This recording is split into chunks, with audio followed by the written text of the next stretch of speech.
এটা তুই কি বলছিস মা? তুই ডঙ্কারের প্রস্তাব মেনে নিস না? না বাবা, আমার যে আর কোনো উপায় নেই। কুমারের প্রাণ ফেরাতে গেলে ডঙ্কারের সাহায্য আমার প্রয়োজন।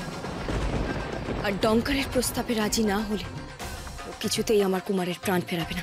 তুই একটা চরম ভুল সিদ্ধান্ত নিতে চলেছিস মা।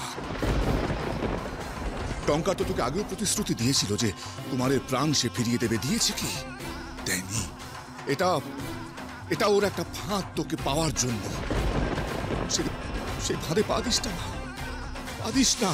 বাবা, কুমারের প্রাণ ফেরানো যে এখন আমার জীবনের একমাত্র লক্ষ্য।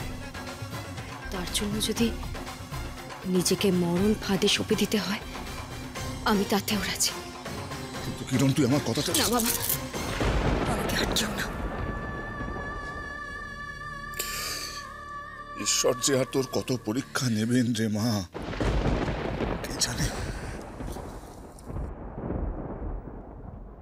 আমার প্রশ্নের উত্তর আমি এখনো পেলাম না। কোথায় ছিলে তুমি? কেন? কেন?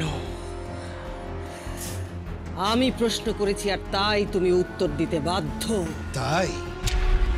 এই রকম শর্ত তো আমি কোনোদিনও মেনে নিইনি কটকটি।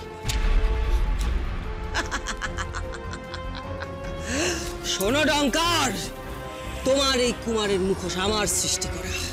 আমি জানি রোজ রাতের শেষ প্রহরে তোমার রূপ পরিবর্তন হয়, কিন্তু আর কেউ সে কথা জানে না। আমি যদি চাই নিমেষের মধ্যে সবাইকে সত্যিটা জানিয়ে দিতে পারি, আর তখন তোমার কি হবে তুমি জানো?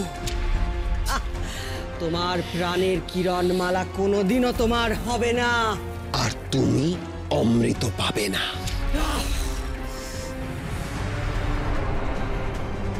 আমার লাভে তোমার লাভ, আমার লোকসানে তোমারই লোকসান। ধনুকের বাণ ছোড়ার আগে ভালো করে দেখে নিও কটকটি, তুমি নিজেকেই না আঘাত করে বসো। আমার সঙ্গে শত্রুতা করতে চাইছ ডঙ্কার? না, একদম না কটকটি। তোমাকে তোমার সীমানাটা মনে করিয়ে দিচ্ছি, সেটা অতিক্রম করো না।